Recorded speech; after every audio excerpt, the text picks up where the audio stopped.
고린도전서 1장. 나 바울은 하나님의 계획하심에 따라 나에보 소스데네와 함께 메시아이신 예수의 부르심과 보내심을 받았습니다. 나는 고린도에 있는 하나님의 교회에 속한 여러분, 곧 예수께서 깨끗게 하시고 하나님으로 충만한 삶을 위해 구별된 신자들에게 이 편지를 보냅니다.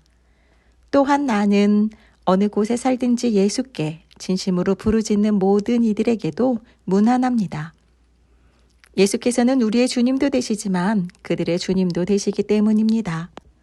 하나님 우리 아버지와 주 예수 그리스도께서 주시는 온갖 선물과 은혜가 여러분의 것이 되기를 바랍니다. 나는 여러분을 생각할 때마다 나는 여러분을 자주 생각합니다. 예수께서 주신 삶, 곧 자원하여 즐거운 마음으로 하나님께 나아가는 여러분의 변화된 삶에 대해 하나님께 감사를 드립니다. 여러분 안에 일어난 변화는 끝이 없습니다. 그것은 말과 지식을 넘어섭니다. 내가 여러분에게 전해준 그리스도에 관한 증거가 참되다는 것이 여러분의 삶을 통해 확실하게 증명되었습니다. 생각해 보십시오.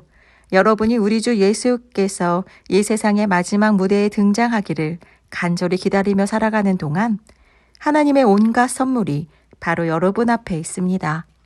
그뿐만이 아니라 예수께서 모든 일을 마무리 지으실 때까지 하나님께서 친히 여러분 곁에 계시면서 여러분을 흔들리지 않게 해주시고 가던 길에서 벗어나지 않게 해주실 것입니다. 여러분을 이끌어 이 영적 모험을 하게 하신 하나님께서 자기 아들이시며 우리 주님이신 예수의 생명을 우리와 함께 나누고 계십니다. 하나님께서는 여러분을 결코 포기하지 않으실 것입니다. 그 점을 절대 잊지 마십시오. 나는 깊이 우려하고 있습니다. 우리 주 예수의 권위를 빌려 나의 벗인 여러분에게 그것을 말씀드리겠습니다. 절박한 심정으로 말씀드립니다. 서로 사이좋게 지내십시오. 서로 배려하는 법을 익히고 공동체로 살아가기를 힘쓰십시오. 내가 이런 말씀을 드리는 것은 글로웨의 가족 가운데 몇 사람이 나의 마음을 몹시도 불안케 하는 소식을 가져왔기 때문입니다. 여러분이 서로 다투고 있다는 것입니다. 내가 들은 것을 그대로 옮기면 여러분이 너나 없이 편을 갈라서 나는 바울 편이다. 나는 아볼로 편이다. 나는 베드로의 사람이다. 나는 메시아 그룹에 속해 있다고 말하면서 돌아다닌다고 하더군요. 여러분에게 묻습니다. 그리스도께서 우리가 저마다 나누어 가지도록 조각조각 갈라지기라도 하셨습니까? 바울이 여러분을 위해 십자가에 달리기라도 했습니까? 여러분 가운데 한 사람이라도 바울의 이름으로 세례를 받은 이가 있습니까? 나는 그리스보와 가이오 외에는 어느 누구에게도 세례를 주지 않았습니다. 여러분의 소식을 듣고 나는 그들 외에 아무에게도 세례를 주지 않은 것을 다행으로 여겼습니다. 내 이름으로 세례를 받았다고 떠들며 돌아다니는 사람이 하나도 없을 테니까요. 하나님께서는 나의 추종자들을 모으라고 나를 보내신 것이 아니라 그분께서 친히 이루신 일에 관한 메시지를 전하고 그분의 추종자를 모으라고 나를 보내셨습니다. 그분은 화려한 말솜씨로 메시지를 전하라고 나를 보내신 것이 아닙니다. 그랬더라면 메시지의 중심에 자리한 강력한 사건, 십자가에 달리신 그리스도가 미련하고 어리석은 몇 마디 말 때문에 하찮은 것이 되고 말았을 겁니다. 십자가에 달리신 그리스도를 가리키는 메시지가 멸망하기로 굳게 결심한 사람들에게는 어리석은 것처럼 보이겠지만 구원의 길에 들어선 사람들에게는 완벽하게 이해될 것입니다. 이것이 하나님께서 일하시는 방식입니다. 그리고 그것은 가장 강력한 방식임이 입증되었습니다. 성경에 이렇게 기록되었습니다. 내가 세상의 지혜를 뒤집어 엎고 전문가라는 자들이 얼마나 정신나간 사람들인지 폭로하겠다. 이 시대에 지혜로운 자나 교양 있는 자, 참으로 지성을 갖춘 자가 어디 있습니까? 하나님께서 그 모든 것이 얼마나 터무니없는 허세인지 드러내시지 않았습니까? 이 세상은 그 화려한 지혜를 가지고도 하나님을 조금도 알지 못했습니다. 그래서 지혜로우신 하나님께서는 믿는 사람들을 구원의 길로 이끄시기 위해 이 세상이 어리석다고 여긴 것, 무엇보다도 복음 선포를 즐겨 사용하셨습니다. 유대인들은 기적의 증거를 극성스레 요구하고 그리스 사람들은 철학적 지혜를 구하지만 우리는 십자가에 달리신 그리스도만을 전합니다. 유대인들은 그리스도께서 십자가에 달리신 것을 기적에 역행하는 것으로 여기고 그리스 사람들은 그것을 어리석은 일로 무시해버립니다. 그러나 하나님께서 친히 한 사람씩 부르신 우리, 유대인이든 그리스 사람이든 우리에게는 그리스도가 하나님의 궁극적인 기적이요, 지혜의 결정체입니다. 겉으로 어리석게 보이는 하나님의 지혜와 비교하면 인간의 지혜는 너무나 보잘것없고 너무나 무력합니다. 인간의 수준에서 강한 것은 하나님의 약함과도 견줄 수 없습니다. 친구 여러분, 여러분이 이 그리스도인의 삶으로 부름받았을 때 여러분의 모습이 어떠했는지 잘 떠올려 보십시오. 나는 여러분 가운데서 가장 영리하고 뛰어난 사람, 상당한 영향력을 가진 사람, 상류층 집안 출신을 그다지 많이 보지 못했습니다. 하나님께서 잘났다고 하는 사람들의 그럴듯한 허세를 폭로하시려고 홀대받고 착취당하며 학대받는 사람들, 곧 아무것도 아닌 사람들을 일부러 택하신 것이 분명하지 않습니까? 그렇다면 여러분 가운데 누구도 하나님 앞에서 스스로 자랑할 수 없다는 것은 분명한 사실입니다. 우리가 그리스도인이 되어 누리는 모든 것, 바른 생각, 바른 삶, 깨끗해진 경력, 새로운 출발은 예수 그리스도를 통해 하나님께로부터 주어진 것입니다. 자랑을 하려거든 하나님을 자랑하라는 말씀이 있는 것은 바로 그 때문입니다. 2장. 여러분도 기억하시겠지만 내가 처음으로 여러분에게 가서 하나님의 행하신 놀라운 일을 전할 때 나는 번지르르한 말이나 최신 철학으로 여러분을 감동시키려고 하지 않았습니다. 오히려 나는 쉽고 분명하게 전하려고 노력했습니다. 처음에는 예수가 누구신지를 전했고 그 다음에는 십자가에 달리신 예수가 어떤 일을 하셨는지를 전했습니다.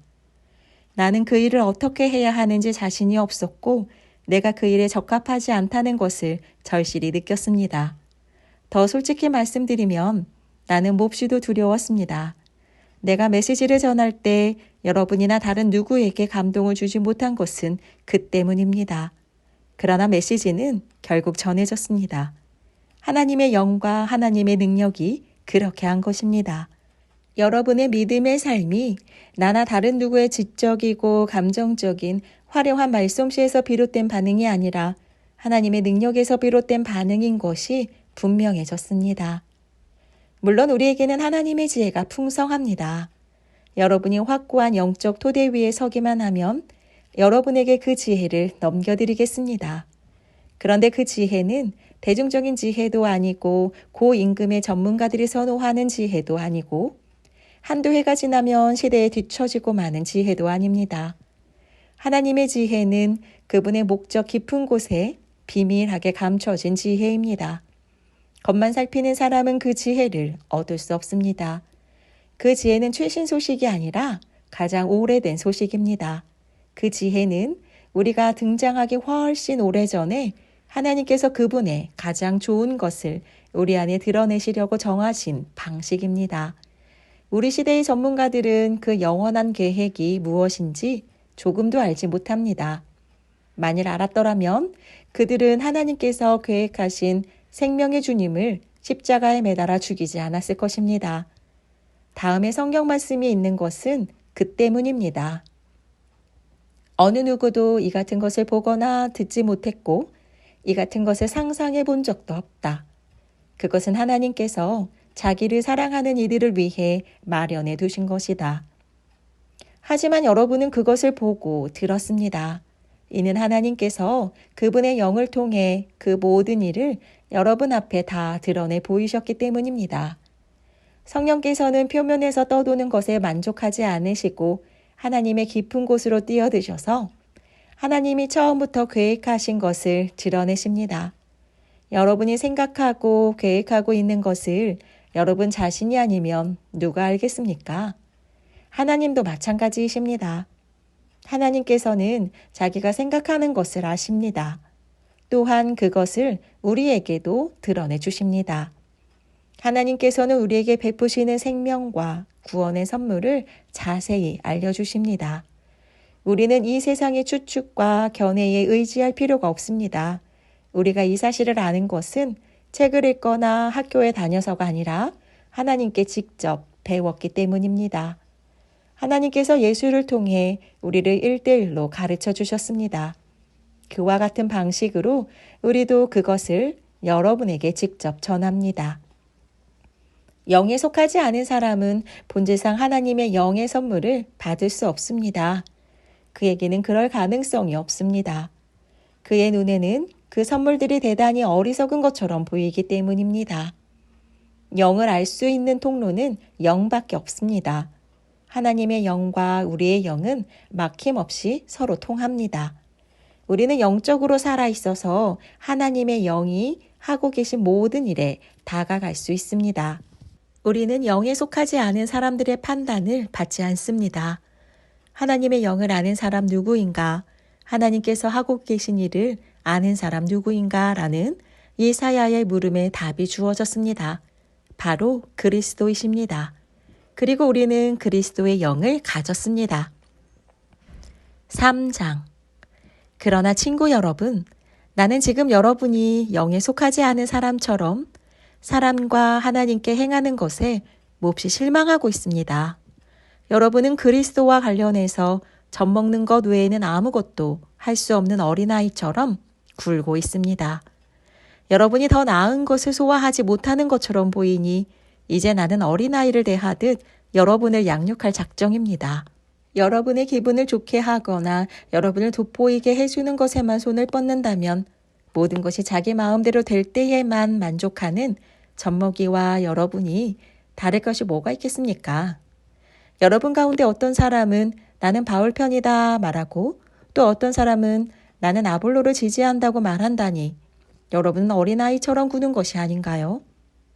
여러분은 도대체 바울이 누구라고 생각합니까? 여러분은 아볼로가 누구라고 생각합니까? 우리 두 사람은 모두 종에 불과합니다. 여러분을 섬겨 우리 주인이신 하나님께 여러분의 삶을 맡기는 법을 배우게 할 종일 따름입니다. 우리 두 사람은 주님께서 맡겨주신 종의 임무를 수행했을 뿐입니다. 나는 씨를 심었고 아볼로는 물을 주었습니다. 그러나 하나님께서 여러분을 자라게 하셨습니다. 이 과정에서 가장 중요한 이는 심는 자나 물 주는 자가 아니라 자라게 하시는 하나님이십니다. 심는 일과 물을 주는 일은 종들이 약간의 급료를 받고 하는 허드렛 일에 불과합니다. 그 일을 가치 있게 해주시는 이는 우리가 섬기는 하나님이십니다. 여러분은 하나님의 밭이며 우리는 그 밭에서 일하는 일꾼입니다. 달리 말하면 여러분은 하나님의 집입니다. 나는 하나님께서 내게 주신 훌륭한 건축가의 재능을 사용해 설계도를 작성했고 아볼로는 벽을 쌓아 올리고 있습니다. 그러니 이를 맡은 목수가 그 기초 위에다 각자 신중하게 집을 짓게 하십시오. 기억하십시오. 이미 놓인 기초는 하나뿐입니다. 그 기초는 다름 아닌 예수 그리스도이십니다. 여러분은 각별히 신경 써서 건축 재료를 고르십시오.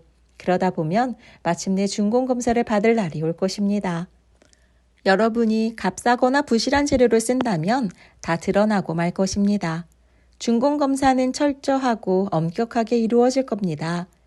그 어느 것 하나 대충 넘어가는 일이 없을 것입니다. 여러분이 지은 것이 검사를 통과하면 잘된 일입니다. 그러나 검사에 통과하지 못하면 여러분이 지은 것을 뜯어내고 다시 시작해야 할 것입니다. 여러분은 뜯기지 않고 살아남겠지만 간신히 살아남을 것입니다. 여러분이 하나님의 성전이고 하나님께서 친히 여러분 안에 계신다는 것을 여러분은 알지 못합니까? 여러분도 알다시피 성전을 파괴한 사람은 누구도 검사를 통과할 수 없습니다. 하나님의 성전은 거룩합니다. 여러분이 그 성전임을 잊지 마십시오. 여러분 자신을 속이지 마십시오. 시대의 최신 유행을 따르는 것으로 지혜로운 사람이 될 수 있다고 생각하지 마십시오. 하나님의 바보가 되십시오. 그것만이 참된 지혜에 이르는 길입니다. 이 세상이 영리하다고 하는 것을 하나님은 어리석다고 하십니다. 성경에 이렇게 기록되었습니다. 그분은 똑똑한 자들의 얕은 꾀를 폭로하신다. 주님은 모든 것을 안다고 하는 자들의 연막을 꿰뚫어 보신다. 나는 여러분이 자기 자신을 자랑하거나 다른 누군가를 자랑하는 것을 조금도 듣고 싶지 않습니다. 이미 모든 것이 여러분에게 선물로 주어졌습니다. 바울, 아볼로, 베드로, 세상, 생명, 죽음, 현재, 미래. 이 모든 것이 여러분의 것입니다. 여러분은 하나님과 하나이신 그리스도와 하나가 되는 특권을 받았습니다. 4장. 여러분은 우리 지도자들을 무슨 대단한 사람이라도 되는 양 여기지 마십시오. 우리는 그리스도의 종이지 그분의 주인이 아닙니다. 우리는 하나님의 장엄한 비밀들로 여러분을 인도하는 안내인이지 그 비밀을 보호하기 위해 배치된 경비원이 아닙니다. 좋은 안내인이 갖추어야 할 덕목은 믿음직스러움과 정확한 지식입니다. 여러분이 나를 어떻게 생각하든 사람들이 나를 어떻게 평가하든 그것이 내게는 조금도 중요하지 않습니다. 나는 내 자신을 평가하지 않습니다. 그러한 일로 비교하는 것은 무의미합니다. 나는 여러분의 좋은 안내인이 되기에 어긋날 만한 일을 한 적이 없습니다. 그렇다고 내가 대단하다는 뜻은 아닙니다. 그런 판단을 내리시는 분은 주님이십니다. 그러니 주님을 앞지르지 말고 모든 증거가 명백히 드러나기 전에는 섣불리 결론을 내리지 마십시오. 주님이 오시면 그분께서 우리가 생각지 못했던 모든 것, 우리 마음속의 동기와 의도 그리고 기도를 훤히 밝히시고 증거로 제시하실 것입니다. 그때에야 우리는 저마다 잘했다 말씀하시는 하나님의 칭찬을 듣게 될 것입니다. 친구 여러분, 내가 지금까지 이 모든 말씀을 아볼로와 나에게 적용해서 설명한 것은 여러분이 조심하는 법을 배워서 그 모든 사실을 알기도 전에 성급하게 판단하는 일이 없게 하려는 것입니다. 하나님의 관점으로 사태를 보는 것이 중요합니다. 나는 여러분이 별것도 아닌 소문을 근거로 평판을 부풀리거나 깎아내리는 모습을 보고 싶지 않습니다. 여러분을 정말로 아는 사람, 여러분의 마음을 아는 사람이 누구입니까? 설령 그런 사람이 있다고 해도 그들이 여러분 안에서 발견해낸 것 가운데 여러분 자신의 공로로 삼을 만한 것이 있습니까? 여러분이 지니고 있는 것과 여러분의 현재 모습은 모두 하나님께로부터 온 순전한 선물이 아닙니까? 그러니 비교하고 경쟁하는 것이 무슨 소용이 있겠습니까? 여러분은 이미 필요한 모든 것을 가졌습니다. 여러분이 감당할 수 있는 것보다 더 많은 것을 하나님에게서 받고 있습니다. 여러분은 아볼로나 나를 제쳐둔 채 세상, 하나님이 지으신 세상 꼭대기에 앉아 있군요. 우리도 거기에서 여러분과 나란히 앉아봤으면 좋겠습니다. 내가 보기에 하나님께서는 메시지를 전하는 우리를 아무도 표를 사려고 하지 않는 극장의 무대에 올려놓으신 것 같습니다. 교통사고 현장을 구경하듯이 모든 사람이 우리를 둘러서서 빤히 쳐다보는 것 같습니다. 우리는 메시아 때문에 환경에 적응하지 못한 사람들입니다. 여러분은 자신이 있을지 모르나 우리는 약함과 불확실성 한가운데서 살아갑니다. 여러분은 남들에게 좋은 평판을 받을지 모르나 우리는 대부분 삥 둘러싸인 채 발길질을 당합니다. 우리는 식사할 시간도 넉넉지 않고 누더기 옷을 입고 문전박대를 당하고 어디에서든 허드렛 일을 얻어 근근히 생활을 꾸려갑니다. 남들이 우리를 욕해도 우리는 그들을 축복합니다. 남들이 우리를 두고 터무니없는 말을 해도 우리는 그들에게 대해 좋게 말합니다. 우리는 부엌에 버려진 감자 껍질처럼 이 문화로부터 쓰레기 취급을 받습니다. 앞으로도 그보다 더 나은 대접을 받지 못할 것입니다. 나는 나무라듯 하는 이웃처럼 여러분의 기분을 상하게 하려고 이 모든 글을 쓰고 있는 것이 아닙니다. 나는 자녀인 여러분에게 아버지 자격으로 이 글을 쓰고 있습니다. 나는 여러분을 사랑하고 여러분이 버릇없이 자라지 않고 바르게 자라기를 바랍니다. 여러분 주위에는 여러분의 잘못을 서슴없이 말해주는 사람이 많을 것입니다. 그러나 시간과 수고를 아끼지 않고 여러분이 잘하도록 돕는 아버지는 많지 않을 것입니다. 예수께서 내게 하나님의 메시지를 여러분에게 선포할 수 있게 해주셔서 나는 여러분의 아버지가 되었습니다. 여러분도 알다시피 나는 내가 직접 행하지 않은 것을 여러분에게 하라고 하지 않습니다. 그런 이유로 나는 먼저 디모데를 여러분에게 보냈습니다. 그는 나의 사랑하는 아들이며 주님께 신실한 사람입니다. 내가 그리스도의 방식과 관련해서 모든 교회에 늘 제시하는 가르침을 그가 여러분에게 새로이 기억나게 해줄 것입니다. 여러분 가운데 자만해서 내 말은 물론이고 어느 누구의 말도 듣지 않는 사람이 더러 있다는 것을 압니다. 그들은 내가 직접 찾아가 얼굴을 맞이할 것이라고 생각지 않는 모양입니다. 그러나 하나님께서 원하시면 나는 여러분이 생각하는 것보다 빨리 여러분을 찾아갈 것입니다. 그래서 우리는 그들이 허세가 가득하다는 것을 확인해 볼 것입니다. 하나님의 도에서 중요한 것은 단순한 말이 아니라 능력 입은 삶이기 때문입니다. 그러니 내가 어떤 준비를 하고 여러분에게 가는 것이 좋겠습니까? 여러분을 통제하는 엄한 교관의 모습이 좋겠습니까? 아니면 여러분과 속마음을 터놓는 다정한 벗이나 상담자의 모습이 좋겠습니까? 결정은 여러분이 하십시오. 5장. 또한 나는 여러분 교회의 가족 가운데서 수치스러운 성행위가 행해지고 있다는 소식을 접했습니다.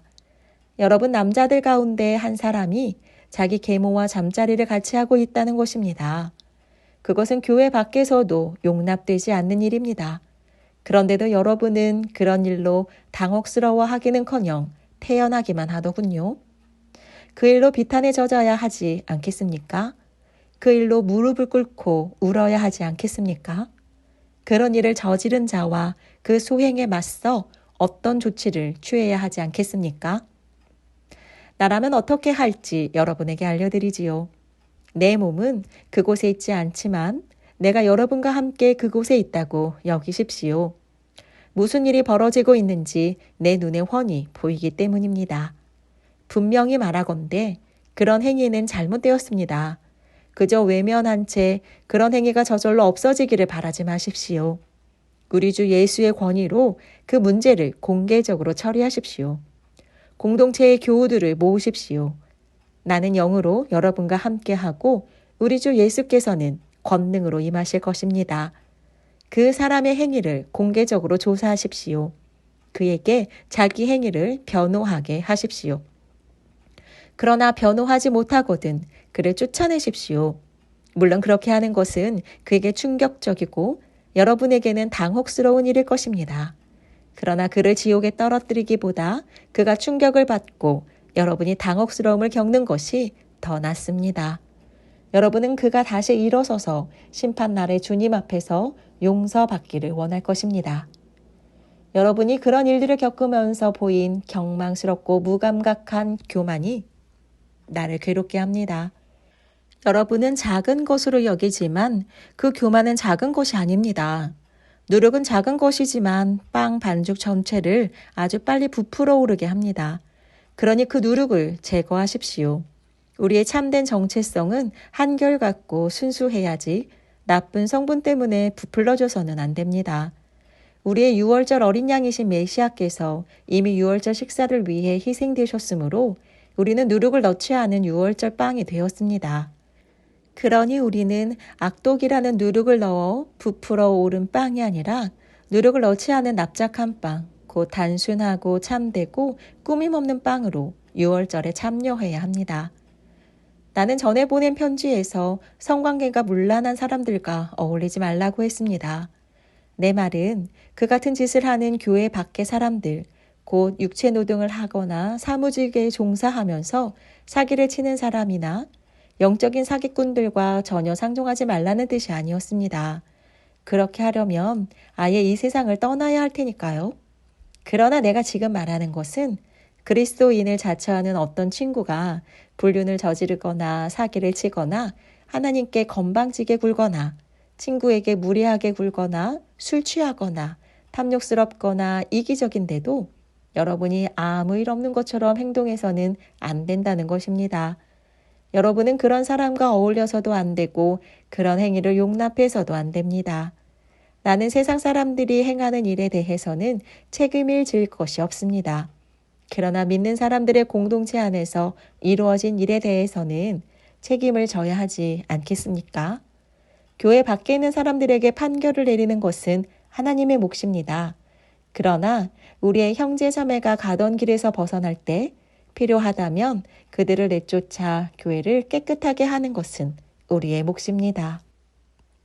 6장. 그리고 여러분이 서로를 세상 법정으로 끌고 간다고 하는데 어떻게 그럴 수 있습니까? 여러분이 부당한 취급을 받았다고 생각하여 그리스도인의 가족인 교회 안에서 그 문제를 해결하지 않고 하나님의 방식을 전혀 모르는 세상 법정으로 앞장서 가다니 그것이 말이 됩니까? 이 세상이 예수를 따르는 성도들로 이루어진 법정 앞에 서게 될 날이 다가오고 있습니다. 장차 여러분이 이 세상 운명을 판결하게 되어 있다면 이처럼 사소한 일은 직접 판결하는 것이 바람직하지 않겠습니까? 우리는 장차 천사들까지 심판하게 될 테니 말입니다. 여러분이 이 일상적인 사건들을 판결하지 못할 이유가 무엇이겠습니까? 이처럼 불화와 부당한 일이 일어날 때 어째서 여러분은 다른 면에 있어서는 신뢰하지 않는 세상 사람들에게 그 일을 맡겨 판결을 받으려고 합니까? 내가 이토록 냉정하게 말하는 것은 여러분이 벌이고 있는 일이 얼마나 어리석은지 일깨우려는 것입니다. 불화와 다툼이 일어날 때 여러분 가운데 그 일을 공정하게 판결할 만큼 분별 있는 사람이 하나도 없다는 것이 가능한 일입니까? 믿을 수 없는 일입니다. 여러분이 하나님을 전혀 믿지 않는 사람들 앞으로 서로를 끌고 가다니요. 정의 하나님을 믿지 않는 그들이 어찌 정의로운 판결을 내리겠습니까? 이런 법정 다툼은 여러분의 공동체에 흉한 오점이 되고 말 것입니다. 차라리 부당한 취급을 받더라도 그냥 받아들이고 잊어버리는 편이 더 낫지 않겠습니까? 지금 여러분이 벌이고 있는 일은 더 많은 부당행위와 불의가 일어나도록 기름을 끼얹는 격입니다. 여러분의 영적 공동체에 속한 가족들에게 더 많은 상처를 안겨줄 뿐입니다. 여러분은 이것이 살 길이 아니라는 것을 알지 못합니까? 하나님께 마음을 두지 않은 불의한 자들은 그분의 나라에 들어가지 못할 것입니다. 서로를 이용하고 악용하는 자들, 성을 이용하고 오용하는 자들, 땅을 이용해 먹으면서 땅과 거기에 있는 모든 것을 착취하고 남용하는 자들은 하나님 나라의 시민이 될 자격이 없습니다. 여러분 가운데 상당수는 내가 무엇을 두고 말하는지 경험으로 알 것입니다. 얼마 전까지만 해도 여러분이 그렇게 살았으니 말입니다. 그러나 그 이후로 여러분은 우리 주님이시며 메시아이신 예수와 우리 안에 계신 하나님, 곧 성령으로 말미암아 깨끗해졌고 새로운 출발을 하게 되었습니다. 법적으로 문제가 없다고 해서 영적으로 적합한 것은 아닙니다. 만일 내가 해도 된다고 생각한 것을 무엇이나 하면서 돌아다녔다면 나는 변덕의 노예가 되고 말았을 것입니다. 처음에는 살기 위해 먹지만 나중에는 먹기 위해서 산다는 옛 격언을 아시지요? 어찌 보면 몸은 덧없는 것이라는 말이 타당한 것처럼 들립니다. 그렇다고 해서 여러분의 몸을 음식으로 가득 채우거나 여러분의 몸을 섹스에 내맡기는 것이 정당화되는 것은 아닙니다. 주님께서 몸으로 여러분을 영화롭게 하시니 여러분도 자신의 몸으로 그분을 영화롭게 하십시오. 하나님께서는 주님의 몸을 무덤에서 일으켜 영화롭게 하셨습니다. 그분은 똑같은 부활의 능력으로 여러분의 몸을 대하실 것입니다. 그때까지 여러분의 몸이 주님의 몸과 똑같이 존귀하게 지어졌음을 기억하십시오. 여러분은 주님의 몸을 매음굴로 끌고 갈 작정입니까? 나는 여러분이 그러지 않기를 바랍니다. 섹스에는 살갗과 살갗의 접촉 그 이상의 것이 있습니다. 섹스는 육체적 사실만큼이나 영적인 비밀이 있습니다. 이는 성경에 두 사람이 한 몸이 될 것이다 라고 기록된 것과 같습니다. 영적으로 주님과 하나가 되려거든 헌신과 친밀함이 없는 섹스, 우리를 전보다 더 외롭게 만드는 섹스, 결코 한 몸이 될 수 없는 섹스를 추구하지 마십시오. 성적인 죄는 다른 모든 죄와는 의미가 다릅니다. 성적인 죄는 우리 몸의 거룩함을 더럽히는 죄입니다. 우리 몸은 하나님께서 주시고 하나님께서 의도하신 사랑을 위해 다른 사람과 한 몸이 되도록 지어졌습니다. 여러분은 여러분의 몸이 성령께서 거하시는 거룩한 곳임을 알지 못합니까? 여러분은 하나님께서 엄청난 대가를 치르고 사신 여러분의 몸을 함부로 굴리면서 제멋대로 살아서는 안 된다는 것을 모릅니까? 여러분의 몸은 여러분의 영적인 부분에 속해 있는 소유물이 아닙니다. 그 모든 것의 주인은 하나님이십니다. 그러니 여러분의 몸 안에서 여러분의 몸을 통해 사람들이 하나님을 볼 수 있게 하십시오.